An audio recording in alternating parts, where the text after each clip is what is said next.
सत्संग प्रेमी बंधुओं, श्रद्धा एवं भक्ति की स्रोत माता बहने, अभी हम काफी समय से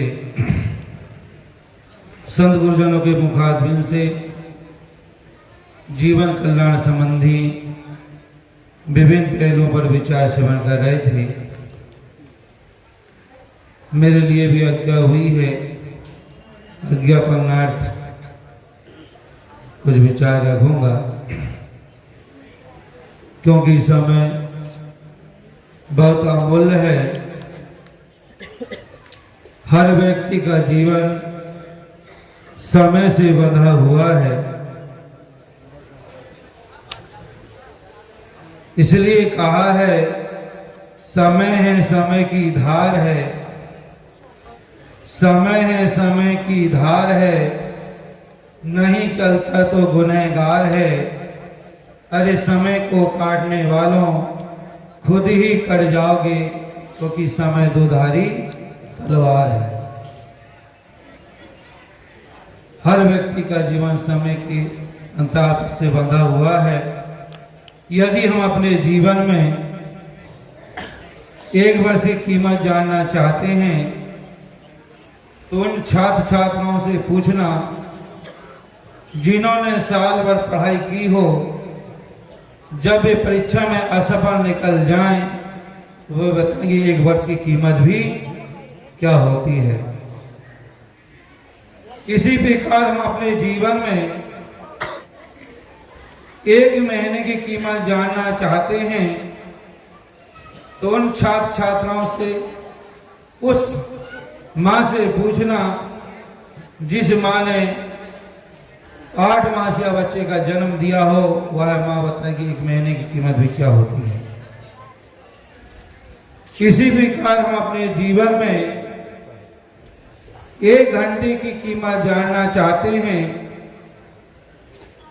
तो उस सिकंदर से पूछना, जब सिकंदर के सामने मौत आकर खड़ी हुई, वह सिकंदर डॉक्टर से 1 घंटे का टाइम, 1 घंटे की मोहलत मांग रहा था, लेकिन उस सिकंदर को 1 घंटे का भी टाइम नहीं मिल पाया।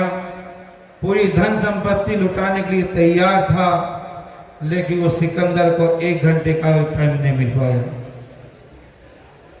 इसी प्रकार हम अपने जीवन में 1 मिनट की कीमत जानना चाहते हैं तो उस व्यक्ति से पूछना जो व्यक्ति 1 मिनट की दुर्घटना से बाल बाल बचा हो, वह व्यक्ति बताए 1 मिनट की कीमत भी क्या होती है।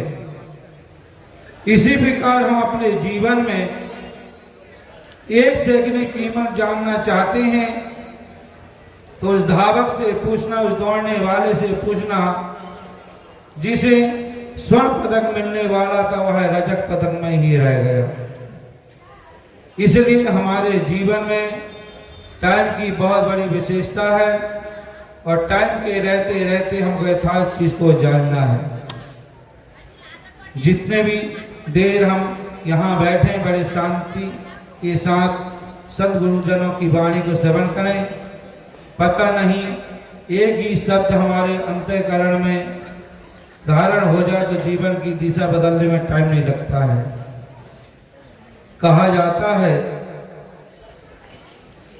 एक चित्रकार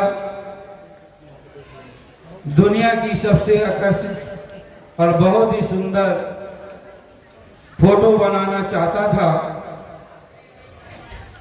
तो वह चित्रकार एक दिन अपने गुरु के पास गया और गुरु से पास में जाकर कहा, गुरुदेव संसार की सबसे सुंदर वस्तु कौन सी है। गुरुदेव बोले कि संसार की सबसे सुंदर वस्तु है श्रद्धा। उस चित्रकार ने कहा कि श्रद्धा से क्या होगा। गुरुदेव बोले यदि आदमी के अंदर श्रद्धा नहीं होगी, ज्ञान की कितनी ही वर्षा हो, लेकिन व्यक्ति ज्ञान से पूरा लाभ नहीं ले पाते हैं, ज्ञान से अछूते रह जाते हैं। सबसे प्रथम जीवन में श्रद्धा का होना बहुत जरूरी है। इसलिए कहा कि जीवन में ज्ञान और शिक्षा तो वही है जो आदमी को नम्र बनाए और कोमल बनाए। जहां बड़े बुजुर्ग संत गुरुजनों से मिलते हैं तो बंदगी करके उनका अभिवादन करते, चरण छूते हैं। जब हम चरण छूते हैं, इसके पीछे एक ही शब्द रहता है कि आपके जैसा आचरण हम पर भी हो, क्योंकि चरण आचरण का प्रतीक होता है। कहा जाता है उद्दालक ऋषि बहुत बड़े ज्ञानी थे। उनका एक ही पुत्र था जिसका नाम श्वेत केतु था। पिता ने सोचा मेरा पुत्र मुझसे ठीक से नहीं पढ़ पाएगा, इसलिए पढ़ने के लिए अपने पुत्र को बाहर पहुंचाए। 12 साल पढ़ने के बाद जब पुत्र घर में आता है, पिता ने पूछा कि बेटा बताओ कि आदमी के पास सभी प्रकार की विद्या हो और ऐसी कौन सी चीज है उसके अंदर ना तो पढ़ा हुआ व्यक्ति भी अनपढ़ के समान होता है।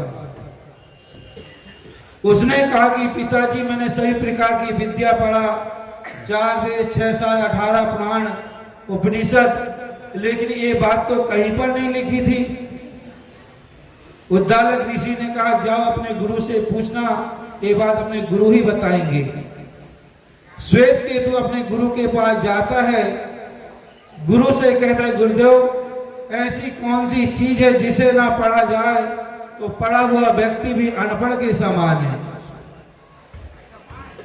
उसके गुरु ने कहा कि ये बात किसने पूछी है? बोले मेरे पिता उद्दालक ऋषि ने ये बात पूछी है। उसके गुरु ने कहा वो तो मेरे भी गुरु हैं, जाइए इसका आंसर, इसका उत्तर तो वे ही देंगे। पुत्र के अंदर में श्रद्धा होती कि मेरे पिता तो मेरे गुरु के भी गुरु हैं। जब पिताजी के पास जाकर पूछता है पिताजी आप ही बताइए, आप तो मेरे गुरु के भी गुरु हैं। जब पिता ने कहा बेटा आदमी के पास सभी प्रकार की विद्या हो, लेकिन आदमी के अंदर सद्गुण और सदाचार ना तो पढ़ा हुआ व्यक्ति भी अनपढ़ के समान है। इसलिए कहा कि सद्गुण ना हो तो रूप का होना व्यर्थ है, नम्रता ना हो तो विद्या का होना व्यर्थ है, प्रेम ना हो तो भाई का होना व्यर्थ है, उपयोग ना किया जाए तो धन का होना व्यर्थ है, होश ना हो तो जोश का होना व्यर्थ है, और जोश ना हो तो जवानी किस काम की, और परोपकार ना हो तो जीवन व्यर्थ है। तो कहने का मतलब जीवन में सबसे प्रथम श्रद्धा का होना बहुत जरूरी है। लेकिन वह चित्रकार इस बात से भी असंतुष्ट रहा और आगे की ओर बढ़ गया। चलते चलते उस चित्रकार को एक नवविवाहिता स्त्री मिली।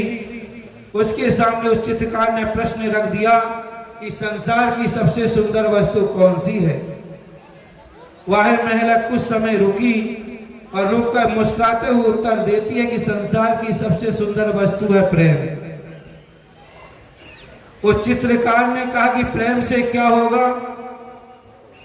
उस महिला ने उत्तर दिया यदि आदमी के अंदर प्रेम नहीं होता तो आदमी के अंदर होता है स्वार्थ, और वह व्यक्ति अपने आप के बारे में सोचता है, दूसरे के बारे में कुछ भी नहीं सोचता है। यदि प्रेम होता है, यदि एक भी रोटी होती है तो बराबर बराबर बांट के मिलकर खा लेते हैं।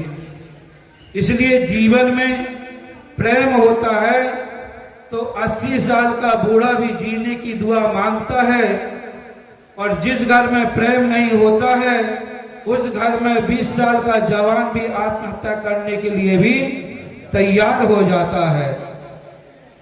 इसलिए प्राणियों को जोड़ने वाली सबसे बड़ी कड़ी है वो होती है प्रेम। इसलिए जीवन में प्रेम का होना बहुत जरूरी है। इसलिए महापुरुषों ने कहा है पोती पर पड़ जग मुआ, पंडित भया न कोय, आगे आ जाओ। ढाई आखर प्रेम का पढ़े सो पंडित होए।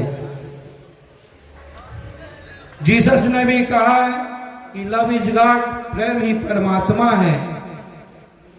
इसलिए जीवन में प्रेम का होना बहुत जरूरी है। प्रेम जो करता नहीं इंसान से, प्रेम जो करता नहीं ईमान से, पूछ कर भी पत्थर को रात दिन पा नहीं सकता भगवान को। इसलिए कहा कि रिश्तों की माला तो विश्वासों के फूलों से बनती है, और प्रेम का रस भरा हो तो हर उनमें खुशी मिलती है। लेकिन इस बात से भी वह चित्रकार असंतुष्ट रहा और आगे की ओर बढ़ गया। जैसे वह चित्रकार आगे बढ़ता है तो उसे एक सैनिक मिलता है। सैनिक के आगे में वह चित्रकार प्रश्न रख देता है कि संसार की सबसे सुंदर वस्तु कौन सी है। सैनिक ने उत्तर दिया कि संसार की सबसे सुंदर वस्तु है शांति। उस चित्रकार ने शांति बात सुना तो सैनिक से कहा शांति से क्या होगा। सैनिक ने कहा कि आदमी के पास करोड़ों अरबों की संपदा हो, लेकिन आदमी के अंदर शांति ना हो तो उसके लिए वह संपत्ति भी विडंबना के समान है। इसलिए जीवन में शांति का होना बहुत जरूरी है। लेकिन वह चित्रकार इस बात से असंतुष्ट रहा और आगे की ओर बढ़ गया। जैसे आगे बढ़ता है इतने में उसका घर आ जाता है। जैसे घर पहुंचता है तो जो छोटे छोटे बच्चे दौड़ते हुए आते हैं, पैरों से लिपट जाते हैं। उस चित्रकार का हृदय एक तरह से परिवर्तित हो जाता है। बच्चों में देखता है श्रद्धा, पत्नी की आंखों में प्रेम के आंसू झर रहे थे। उस चित्रकार ने सोचा मेरा घर तो एक शांति का माहौल है, जिस वस्तु को मैं बाहर खोज रहा हूं वह वस्तु तो मेरे घर में ही है। उस चित्रकार ने अपना घर का ही बहुत ही सुंदर फोटो बनाया। इसलिए हमारे जीवन में सबसे प्रथम श्रद्धा, दूसरे नंबर में प्रेम, तीसरे नंबर में शांति, इनका होना बहुत जरूरी है। बड़े सौभाग्य की बात है, संत गुरुजनों का सानिध्य मिला है। उनकी सेवा करते हुए उनसे बोध प्राप्त करके अपने जीवन को मंगलमय बनाएं। इन्हीं शब्दों के साथ अपनी वाणी को विराम देता हूँ। बोलिए श्री सद्गुरुदेव की जय।